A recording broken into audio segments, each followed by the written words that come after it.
नमस्कार विद्यार्थियों। आज हम नाटक अभिज्ञान शाकुंतलम महाकवि कालिदास द्वारा विरचित के प्रथम अंक में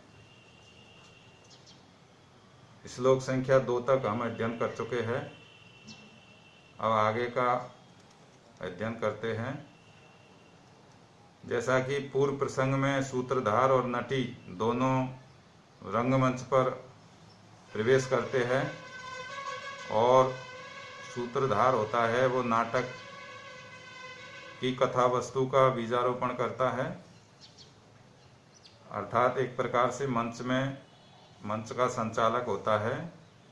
तो वो पूर्व में कहता है नटी से कि आज हमें जो ये विद्वानों की सभा है, दर्शक है, इनके सामने महाकवि कालिदास द्वारा विरचित अभिज्ञान शाकुंतलम नवीन नाटक का अभिनय करना है, अर्थात प्रदर्शन करना है। इसलिए वो नटी से कहता है कि प्रत्येक पात्र पर ध्यान दिया जाए जिससे कि कोई त्रुटि ना हो और हम उपहास के पात्र न बने।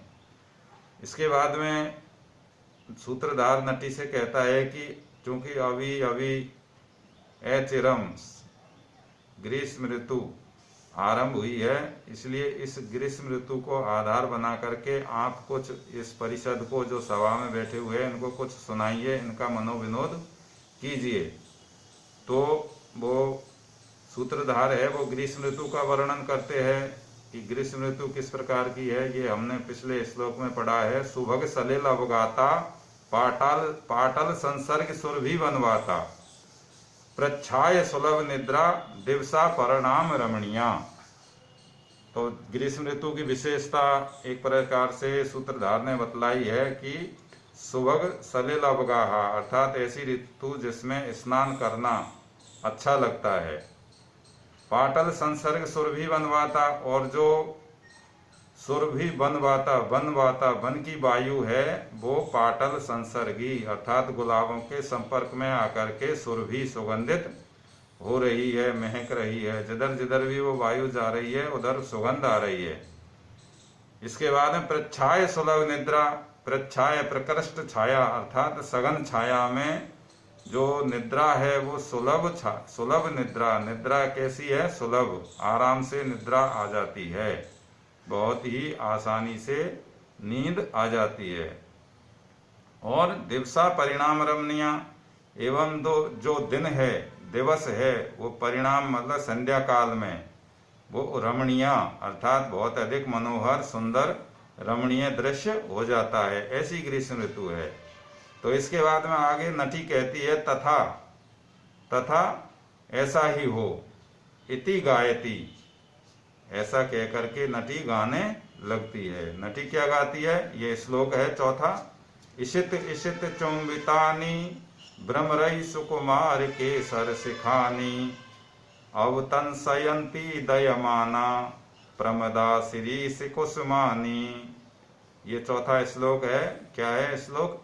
इसका संधि करके बोलेंगे इसित इसित चुंबितानी भ्रमरई सुकुमार केसर सिखानी अवतंसयंती दयमाना प्रेमदा शिरीष कुसुमानी, अर्थात प्रेमदा प्रकृष्ट मद से युक्त, अर्थात मदातिरेक, मद से विभ्यल तरुणियां, स्त्रियां, मद से युक्त स्त्रियां।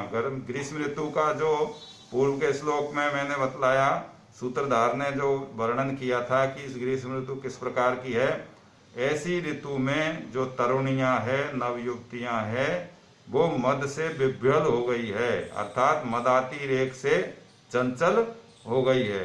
तो ऐसी तरुणियां दयामाना, दया भाव से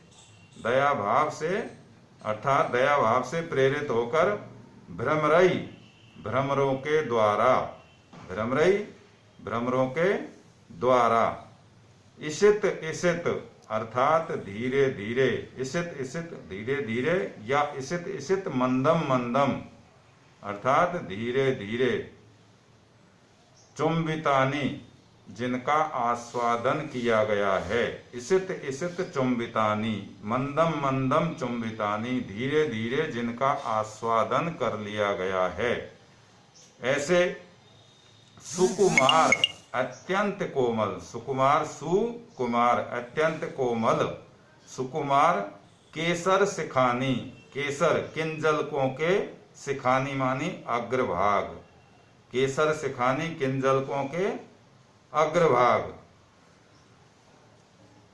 वाले, अग्रभाग वाले, केसर सिखानी किंजलकों के अग्रभाग वाले, शिरीष कुसुमानी, शिरीष के फूल या शिरीष के पुष्प, शिरीष कुसुमानी, शिरीष के पुष्पों को, शिरीष के फूलों को, अवतन सयंती, अवतन सयंती अर्थात अपने कानों का आभूषण बना रही है। जो तरुणियां है, जो प्रमदा, कैसी है तरुणियां, जो मद से विह्वल है, अर्थात मदातिरेक होने से अत्यधिक चंचल है, परंतु फिर भी वो दयामाना, दया भाव से प्रेरित होकर के जो शिरीष के पुष्प है उनको अपने कानों का आभूषण बना रही है। तो इस प्रकार से ये चौथा श्लोक है, इसका पूरा अर्थ हो गया कि इसको बोलेंगे दोबारा। इसित इसित चुंबितानी भ्रमरई सुकुमार केसर सिखानी, अवतन सयंती दयमाना प्रमदा शिरीष कुसुमानी। इस तरह से इसको बोल करके इसका अन्वय करेंगे, उसके बाद में इसका अर्थ करेंगे। तो अर्थ क्या हुआ, एक बार पुनः देख लीजिए। प्रेमदा मद से युक्त, या अर्थात मदातिरेक से चंचल तरुणियां, स्त्रियां, दयामाना दया भाव से प्रेरित होकर के, दया भाव से प्रेरित होकर के, भ्रमरई भ्रमरों के द्वारा, इसित इसित चुंबितानी जिनका धीरे धीरे आस्वादन कर लिया गया है, ऐसे अत्यंत सुकुमार केसर सिखानी, सुकुमार अत्यंत कोमल केसर के अग्र भाग वाले, केसर किंजलकों के अग्रभाग वाले, शिरीष पुष्पानी, शिरीष कुसुमानी, शिरीष के पुष्पों को, अवतन सयंती अर्थात अपने कानों का आभूषण बना रही है, कानों में धारण कर रही है। तो इससे इस श्लोक में ये आया है शिरीष कुसुमानी। इससे ये तात्पर्य प्रकट होता है कि महाकवि कालिदास को जो शिरीष के पुष्प है वो अत्यधिक प्रिय थे, क्योंकि उनकी अन्य रचनाओं में भी इसी पुष्प का वर्णन मिलता है। इससे ये स्पष्ट होता है कि कालिदास को शिरीष का पुष्प बहुत प्रिय था, और ये शिरीष के पुष्प है वो ग्रीष्म ऋतु में ही खिलते हैं और बहुत ही कोमल और सुगंधित होते हैं। इसके बाद में हम अगला श्लोक अगले कंटेंट में अध्ययन करेंगे। Thank you.